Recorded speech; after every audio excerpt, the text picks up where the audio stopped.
I'm Harrison Keeley. Here's what you need to know today.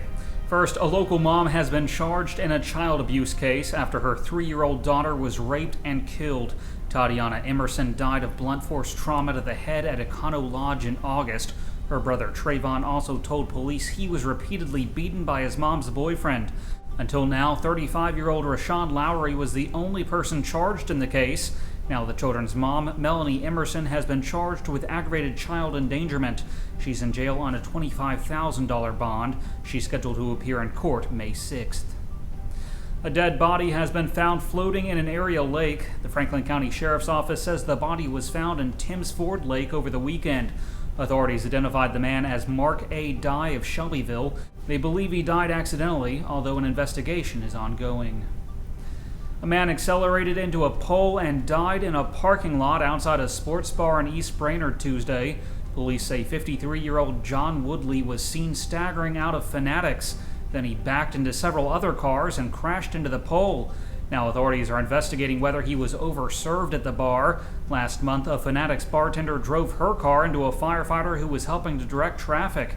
Andrea Payne was charged with DUI. Police say she had been drinking on the job. TVA has been fined for safety violations at Sequoia Nuclear Plant.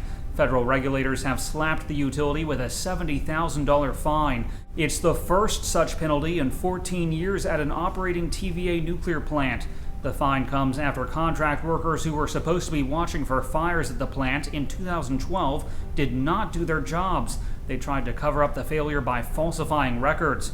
The workers were from Day and Zimmerman, whose company motto is, "We do what we say." TVA dismissed the 6 workers involved. It says it will not contest the penalty.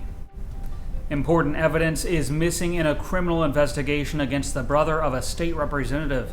The Catoosa County Sheriff's Office arrested Wesley Gage Weldon February 13th after finding meth inside his house. Investigators took pictures of the drugs at the house, but now they say they can't find the camera. 4 days later, an investigator returned to the home looking for the device, but came out empty-handed. Weldon is the brother of Representative Tom Weldon. In the meantime, Wesley remains in jail. Lakeview Middle School was put on lockdown Wednesday when a man threatened to kill himself nearby. Authorities say the man barricaded himself in his house with a pistol and a rifle. The situation lasted about 5 hours before the man turned himself in. He was charged with making terroristic threats.